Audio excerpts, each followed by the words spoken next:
Hello, everyone, and welcome to our weekly discussion series that's hosted by the Chaldean Cultural Center in collaboration with U of M Detroit Center, Unique Voices in Films, and CMN TV. I'm your host, Wiam Nemo, and today our guest is George. Welcome. I'm going to share your bio, and then I'm going to talk a Sure. little bit about how we met.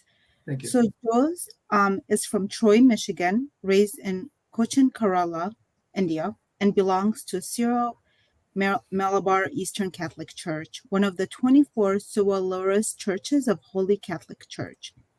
They use the same liturgy and anaphora of Church of Eastern Chaldean churches. George works closely with the Aramaic project team in taking interviews and collecting documentation related to the ancient Aramaic language. He is an electric engineer and owns an LLC called Lauren Nostris Verbos in Michigan.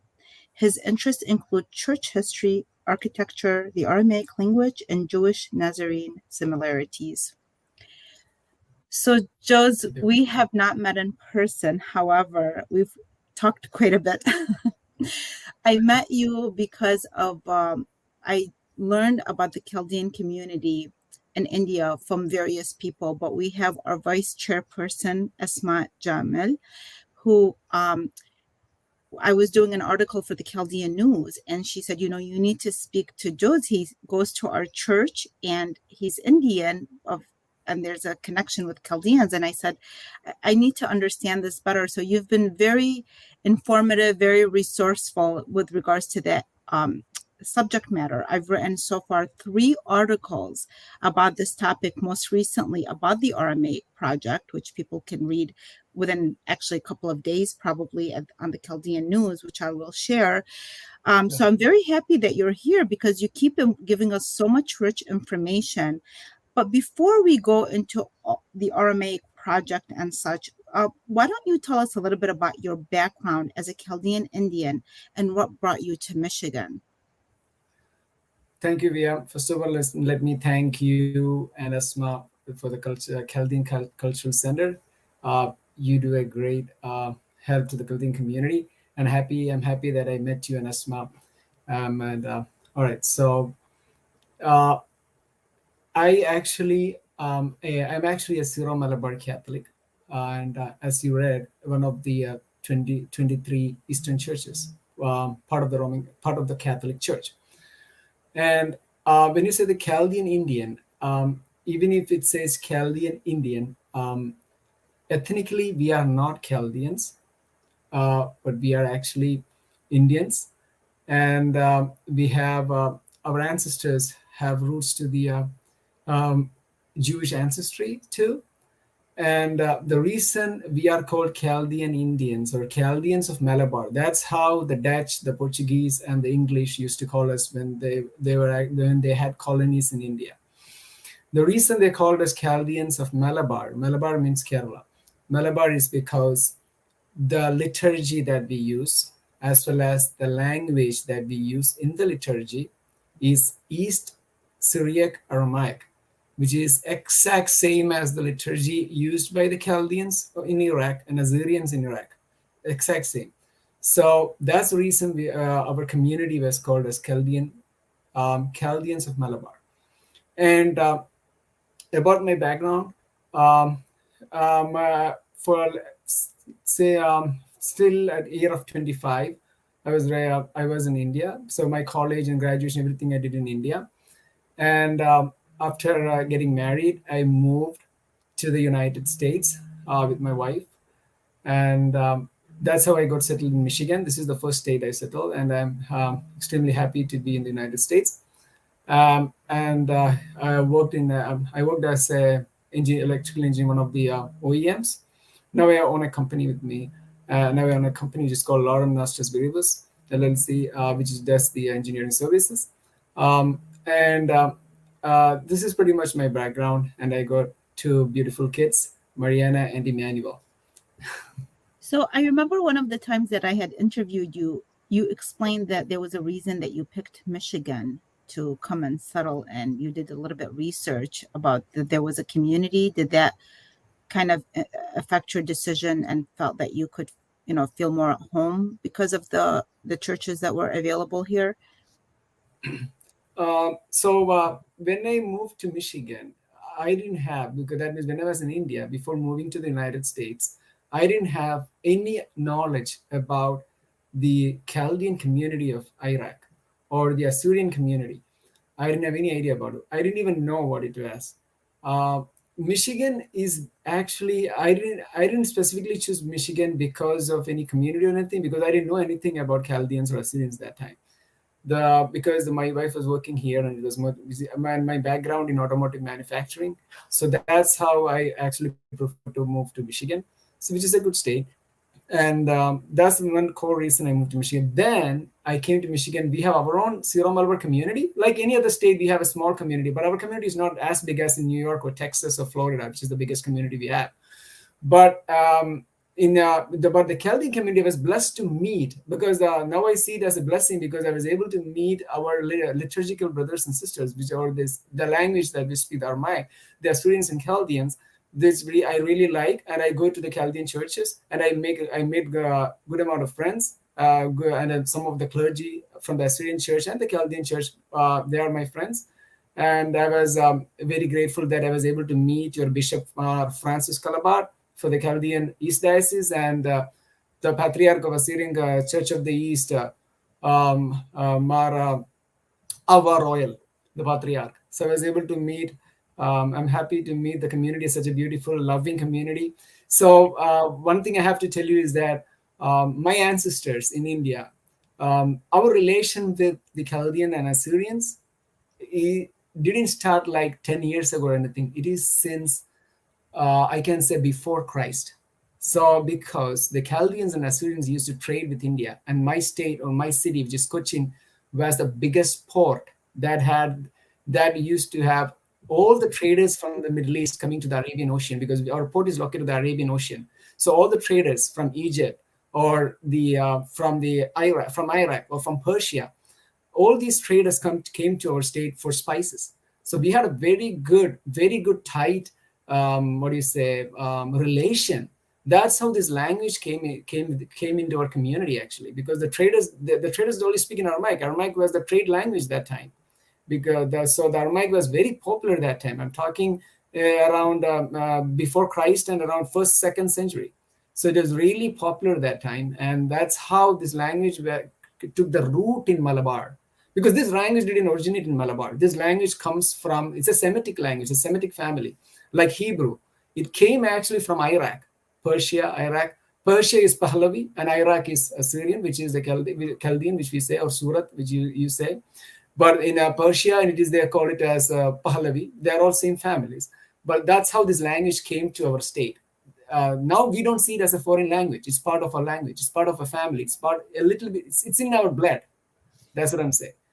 So, can you share with me? Because I had specifically written this time for the Chaldean News, I wrote an article about the Aramaic project, which we're going to discuss in a little bit. But before we go into this particular project, which you got involved in, I believe you said in 2016, um, so tell us a little bit more. I know you were just kind of sharing the history of the Aramaic language, but also, how it was called Aramaic, how then it became, why it was you later it was used as Syriac. I found that very interesting because it was through you and other bishops and priests from India watching the various interviews that I kind of learned more about that. Please share some of that information with our audience. About, you mean the Syriac, the term Syriac? That's what you. Yes, the various terms that were used, why it changed, because a lot of us don't have, I think the first article that I wrote, I just remembered, I don't think I made it clear, was the first article I wrote was about Martoma, St. Thomas, the Yes, yes, apostle, yes, who yes, he introduced Christianity to yes, Mesopotamia on his way to India. And then the yes. story that followed what happened in India, we had never really looked closely into that. So that was the first story that we had covered. And from that, we started learning that the people from ancient Mesopotamia, long before Christianity, were visiting and going to India for various reasons. But then later, I started learning that the Aramaic language was also traveling there. And then I ended up learning what happened in India, how the Portuguese, when they came and invaded and they colonized, and the language change that occurred over that time. So in the process, something happened between the language being called Aramaic to Syriac. I found that very interesting and new for myself anyway. Can you explain a little bit about that, please? Yeah, so I don't have a lot of knowledge about the Syriac, but I can tell you about what I know. So the term Syriac is not actually the term that we should use for Aramaic, which we used for Aramaic. So during the time of Isha Mashiach, which is Jesus Christ, it was Aramaic. It's a noun for language, right? So it was even used as Aramaic. So it's just Aramaic. That's it. When you say Aramaic, it's the East, the Aramaic, or the East Syriac language, or the Chaldean language, or Surat language, pretty much derived from it, right? So that's the language we actually speak, but that Isha Mashiach spoke. So the Syriac, that term actually came. It's Syriac. The term is the term is not Semitic actually. So that term is actually Latinized from Greek. So the during the time of Roman occupation, the Romans put that name for that, the Syriac, the inhabitants of Syria. So that actually, when you say Syriac, I know that there is a confusion when I say that Chaldeans speak Syriac. So they say, no, we don't speak Syriac. Syriac is spoken by the West Syriac liturgy people. That is the Surayo, right? So that is the people who speak the West Syriac. Even though the family is same, the pronunciation is different. For example, Kadisha, which is holy in meaning, is said in East Syriac it is Kadisha. In West Syriac it is Kadisho. So that is the difference between that. The pronunciation is much different. And also the way some of the alphabets are written a little bit different. That's all. But other than that, there's the same family. But that's my understanding about. Whenever someone asks me about Syriac, I just say it's Aramaic. That's all I say, because it will create a confusion whenever you are in the United States, or when you're in Iraq or somewhere else, other than in India. Whenever you say Syriac or Suryani, for the people who hear it, they think it as West Syriac. So actually, just say Aramaic or East Syriac, very easy to distinguish between East and West. So much more Hellenistic is the West. East Syriac is the Mara Prem or Mara Rafat. So those fathers, or we call it the doctors of the church, they used to speak the real pure Chaldean language without any Greek or Latin mix. So as you know, because there are three main churches: the West Roman Empire, East Roman Empire. The West Roman Empire was Latinized, completely Latin. The East Roman Empire, Constantinople, those area was actually Greek. And then comes the largest church one time, which is the Church of the East, because all of us are members of the Church of the East. It spread all the way from Iraq till China. So it was one time it was bigger in membership than the Roman Catholic Church, because of the number of members, because that was such a big and huge church. uh, uh, Japan, China, all those East Coast to the east. So that's in Sri Lanka, India. So the only church that India has seen is the Church of the East. We call it as Church of the East, which includes Chaldeans, Assyrians, any liturgy that follows East Syriac rite. The language you speak East Syriac Aramaic. So, with all this beautiful information that you just shared, there was an Aramaic project that you told me about during the interviews I was doing with you along the line. I ended up finding about a project that you're involved with, and I said, well, this is interesting in itself. So um, if you can share what the Aramaic project is about, who founded it, and when. All right. So Aramaic project is actually the initiative of Reverend Dr. Father Joseph Palakel, CMI. CMI means Carmelite Missionaries of India. It is a congregation of priests, and CMI is the indigenous congregation in India, and they have a numerous amount of priests who are working around the globe, in Europe, America, most of the continents. They are on all the continents. So Father Joseph Palakel is from that congregation, and he is the great nephew of Palpan. Syriac means teacher. In Aramaic, it means teacher, Syriac teacher, or Aramaic teacher. So His great uncle actually was one of the co-founder of this CMI. So his great uncle used to teach in the seminary. He was a rector in the Pallipuram seminary. He used to teach Aramaic in that seminary. So definitely Father Joseph Palakalachan is coming from, he got the roots, and he's from that same family, the renowned family. So that's how he got interest in this Aramaic project. The reason he started Aramaic project is um, the Aramaic project was started in 2013, and he actually used, when he was a child, when he used to altar serve, he used to serve in Syriac. Some of the hymns or liturgical music were in Syriac, even though the entire Kurbana was not in Syriac. But since after the Second Vatican Council, the Holy Mass came to the vernacular, right? English or Malayalam, whatever it is. The Aramaic was removed, or slowly it was removed. But he was interested when he was in the seminary. He got an opportunity in 1974 to attend one of the Holy Kurbana, that was solemn Holy Kurbana in East Syriac Rite, in the complete Aramaic language, by one of the Father Perubus Perumalil, Probus Perumalil. That he really loved it. So he thought that this language or this hymn is not an Indian one. So he got a real interest in it, because this was not originated in India, because the way it is sung, the syntax, the hymns, or the melodies, this all didn't originate in India, but it has a mix of the local melodies too. Then he started to research about it. Then he came to know that it is coming from Iraq, or it is coming from it's a Semitic language, it's Aramaic. This actually have created a curiosity, or generated a curiosity in him to learn more about it, to do more research about it. So that is in 1974. Then when it comes to, then he did master thesis. Then he started to do some recordings. Then he wrote an article in 1982. He wrote an article about the importance of preserving the Aramaic language, especially the Aramaic language that is being used in India, in Malabar, because the pronunciation, the syntax, the hymns, the melodies, they are all different from how Iraqis, or how the Chaldeans and Assyrians in Iraq, how they pronounce it, because the way we pronounce is entirely different from the way you pronounce it when we sing it. Maybe later I can give an example.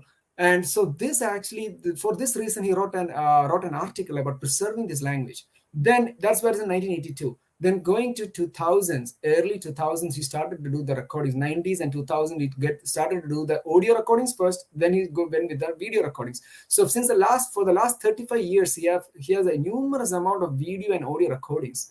And this actually paved the way for the Aramaic project. In 2013, they officially started the Aramaic project. The only intention, it is a non-profit organization. The only intention is to preserve this unique language and its hymn and its melodies, as well as the liturgy. Especially this language is very important to preserve it, because right now none of our generation doesn't. Most of my next generation will never know about this language for sure if it is not preserved. The current generation knows what Aramaic is, but doesn't know to speak or read, because our language is not Aramaic, our native language. It's not our mother tongue. So the language will definitely die off from our community, because this language is not our mother tongue. It's not like Chaldeans or Assyrians, where they speak Surat at home, which we don't speak, because for Indians, our mother tongue is the regional language, which is Malayalam for us. So that's why he thought it's very important to preserve it. So he got a vision in Israel when he went to the land of Israel, when he was in the Church of Holy Ascension. He sang the Avun Dushmaya. So when he sang the Avun Dushmaya, which is our Father, that actually gave him a spark that I need to start right away, no time to wait. That's how it actually started, the Aramaic project. Wow. Yeah, I had the opportunity to listen to an interview that you did with him recently, Yes, which yes, yes, yeah, yes. which we can also share later, the link to it. And it's really amazing how once he heard the hymns and how affected and influenced he was, and he started digging deeper and deeper and started doing a lot of research for it, and it got him to do the kind of work that he did. It seems like without too much support, and yet you have this beautiful archive that I believe it's aramaicproject.org. That's correct. Okay, Yes. Aramaic Project. Yeah, it's an amazing website. There's like a lot of archives on there. But then, how did you get involved with the project? And and when did you get involved, and how? Okay. So first thing, when I got involved. So actually, I didn't know anything about this Aramaic project until 2015. That is the time, 2015, 2016 time frame. That is the time I got an opportunity to listen the most beautiful music of the Aramaic, the hymn of the Aramaic, which is the hymn of resurrection, La Kumara. So that hymn of resurrection, actually, when I heard it, as I said before, as Syro Malabar Catholic, for me, this Aramaic is not dead. It's somewhere in my blood, but it actually, what do you say? It actually helped me. Helped that hearing that song actually um, um, put my interest, or actually it generated a curiosity in me to learn more about it. So, so in 2015, when I heard the La Kumara hymn, I really liked it, and I started to learn, because that time they had around 100 videos or something like that. So then I started to watch each and every video. It's like 20 minutes video. Then it created more and more interest into it. Then it actually prompted me to give a call to Father Joseph Palakal. And when I called Father Joseph Palakal, he was happy that he was able to meet a person who's interested in Aramaic project. So I told Father that, Father, I am ready to contribute as a humble contributor to whatever help we want to preserve this language, as well as preserve these melodies, to do the recordings and documentation, stuff like that. He encouraged me. So about to do, he said, okay, just move forward, not we don't have time to wait, just do whatever you can. So that's how I met him. And then I met his brother from Kuriachan Palekal, his brother, who's a layman in India. But Kuriachan Palekal is the administrative head of this Aramaic project. He's the second person in charge after father. So he runs this whole Aramaic project along with the 4 or 5 employees with him. So that's how that's when it started. About how. So for the first assignment I took is that I told Father that I'm ready to do some recordings for the Aramaic project. So that's how he said, okay, do one thing. You have a good Chaldean community in Michigan. Go reach out to them, reach out to the clergy, reach out to the youngsters as of your age, talk to them, get some videos, collect some videos. It will be a good archive for us. I said, yes, definitely I can do that. I'm happy to do it. That's how right now I did 4 recordings. In 3 of them, I was the host, and one of them I was actually, I was interviewed by Kuriachin about my kid's baptism, which I did in the ancient Eastern liturgical way. Not like because our baptism as initiation, that is, we will get baptism, confirmation, as well as Holy Communion, so which we call it a sacrament of initiation. The Roman Catholic Church doesn't do that now. All right, so coming back to the recordings, so I met Father who was the ex-vicar of Holy Matthias Church, Chaldean Catholic Church in Michigan, Father Manuel Boji, a beautiful priest, very knowledgeable. I was extremely happy to meet him. He got a huge number of books and resources which you can refer about Aramaic language.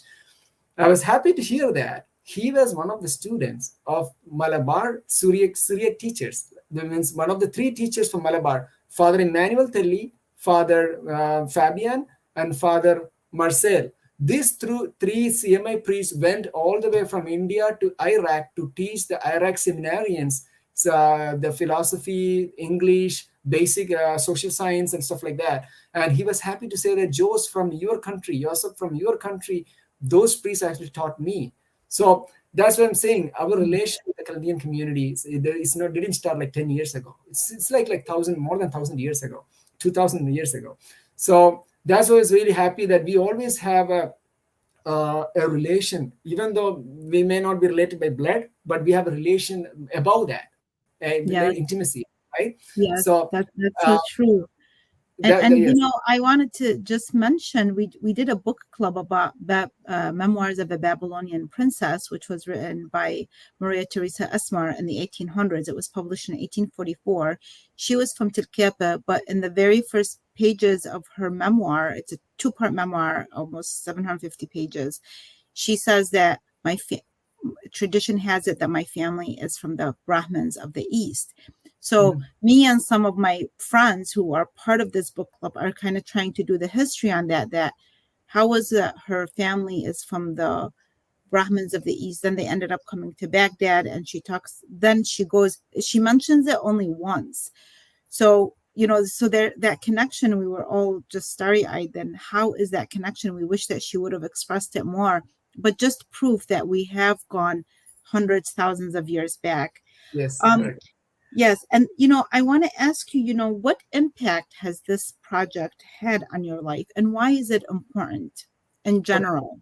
Yes. So the impact in my life, actually it changed the way I actually I initially I didn't have any interest in Aramaic language because I didn't know what that language was. I saw it as like a foreign language to me. Even though I didn't realize that it is my ancestral language, my patrimony is linked to that language. My great grandfathers or the great great grandfathers who used to speak in this language, at least for liturgy, not like a daily life, but for trade purpose maybe, as well as definitely for liturgy. There is no way that you can use any other language other than Aramaic language for liturgy. There is no other language before Second Vatican Council. Then, above all, this Aramaic project actually helped me to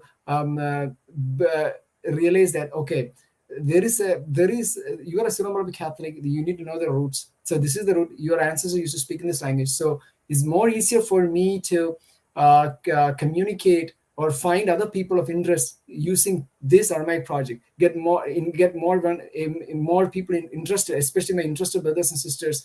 Get them involved in this so that to help me to contribute as well as they can also contribute into this and also share these resources with this. I use this to share the resources from this Aramaic project to the people who doesn't know about the Aramaic language. For example, my friends who doesn't know about it, or my cousins or relatives who don't know about this language. I just give them this video. Use this video. See this link. This is really helpful. You will love this. Anyone I share this hymns, they'll love it because there is no way that you say that, oh, this is boring. I've never heard anyone saying that, oh, this Aramaic hymn is boring. No. So, for example, I need to say at least one hymn because to understand the pronunciation. Please go ahead. Yeah. Allow me to say the prayer of Lord Isha Mishiha, which taught us, because I'm happy to learn that prayer, which is our Father. But I will be praying in my pronunciation, using our pronunciation of Malabar, not the Chaldean pronunciation. So let That's me start. wonderful. We'd love to hear that. Go ahead. Awun dashmaya nakadashma tese melkosa nevia sevianek. I cannot dashmaya abra hawlan lahuma sunkana naumana washakran hawain otain. I cannot da walan shakan lohiaven. ولا تلسيون لا بسن من بيشا مثل نديراكي ملكوسا وهي لا تشبهتا إلى المين آمين. So this is the Our Father, which I was bit fast, sorry. But the pronunciation, you will be surprised because there is a big difference in the way we pronounce and you pronounce. For example, the way you pronounce that trisagion, which is Kadisha Allaha, Kadisha Hiltana, Kadisha La Mayota, Trahamayin. That is how you Assyrians and Chaldeans pronounce it. But the Syro Malabar Nasranis, we pronounce in different way. That is Kandisha Allaha, Kandisha Hilsana, Kandisha La Mayosa, Esaran Ayin, Ayin. So that za is coming. So there's a huge difference in pronunciations, how we pronounce it. And also, before that, let me tell you one thing. Every Syro Malabar Nasrani, doesn't matter whoever it is, uses at least one Aramaic word in the daily life. I will tell you some examples. Mamodisa. Mamodisa means baptism. You call it Mamodita. We call it Mamodisa, right? Mamodisa, then Ruha the Kudisha, so which is Holy Spirit. Then we call Kurbana. Kurbana is not a Malayalam word, it's an Aramaic word. Amen. Amen is a Hebrew, then Aramaic, same thing. Then comes Varda. Varda means rose, which is Aramaic. Then comes Kopa. Kopa means monkey. Then Resh means head. So there are many words like that, which some of them we use in our daily life. Malakha, which is angel. So there are a lot. I'm just seeing some examples, like 5 or 6 words. There are a lot. So that's what I'm saying. This is hidden somewhere in our life. In our body is hidden somewhere. So we need to bring it up, and nurture it, and make it share with our friends. And that's how you get into. You need a passion. Then only you can go beyond, right? So it's not something that you can force someone to learn. But if you're a Syro Malabar Nasrani, definitely you will have that somewhere. You will never hate this. You will definitely like it.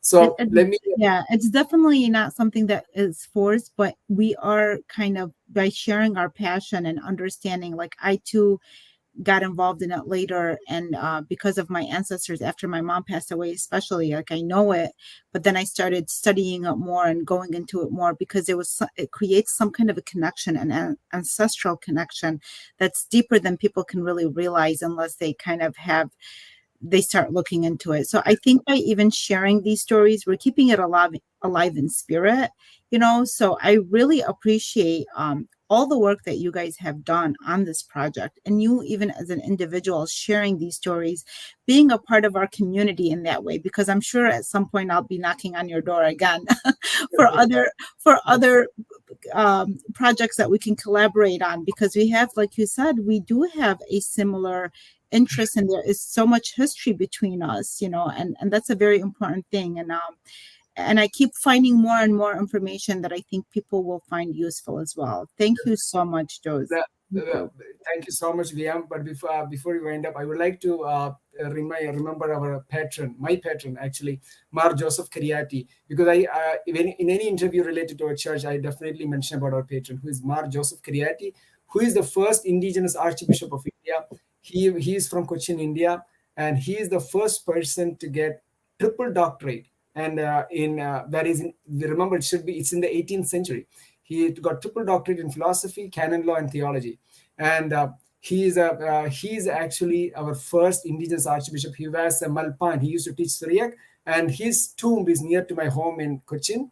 And recently we renovated that tomb. That tomb was not renovated by anyone because of lack of interest. But recently our community, some of our youth, young adult members, we renovated that tomb now.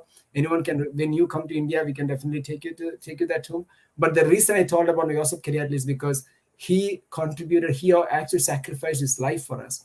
Basically, he wanted this language to be preserved, this liturgy to be preserved. He loved our church, he loved our language. So, and his best friend was one of the Chaldean priests. I forgot the name of that priest. His best friend was one of the Chaldean priests from Iraq. I'm talking about 1700s, okay, 1780s, that time period. Right. Yeah, there definitely is a history. And somebody's asking over here, where can we read about the Aramaic project? So I want to put the website. Let me put the website here before we Yes, leave. Okay. definitely, And then, definitely. yeah, I'll and then but the other yes. thing I want to say is that there is an article that I just wrote. It's gonna come out. Let me get them there. Let me just post it right now before I forget. This is the link to the Aramaic project. I just put in the chat. And there is an article coming out by the Chaldean News, which should come out between tomorrow tomorrow's Friday or otherwise Monday, that you Okay. can find. You can go online and look for the article. We will also be posting it on our sites, the Chaldean News. I'm sorry, the Chaldean Cultural Center. We will be posting the article, and then you can find out more detailed information about the founder, how Jose is involved and other people. And by the way, I will visit India one day. I have a lot of very good friends from India that I've known for decades. Okay, so India has had a very impactful impression on my life, even though I haven't touched foot, but I always had this feeling and connection, including Definitely. reading like Daughter of Fire, where this British woman goes and she has this guru in India. I read that like in my early 20s and was just always had this feeling and sense for it, because I think our cells trigger a memory that is from that region. So yeah, one of those days I will. Thank you The, so much. This has been an amazing interview. I always enjoy talking to you. I always learn something more, and we'll probably have you on again for a different topic. yeah, Thank you. you're always welcome to the land of India. Land of India is always open because India has been a host to numerous number of religions from Iraq, especially the Parsis from Iran, the Parsis from the Persia, then Zoroastrians. There are Zoroastrians from Persia. In many religions, take any religion. The Jews after the Babylonian exile, they came over there. The Jews, I think from the time of Solomon, the Jews were there. The Malabar Jews, they are all related to us, and now most of them went back to Israel. Then we have the Chaldeans were there, the Armenians were there, even the Chaldean community were there in India. But I cannot say that which is that community because we don't have that. It's mixed now. So we cannot exactly say which is the actual ethnic Chaldean community because it's all mixed now.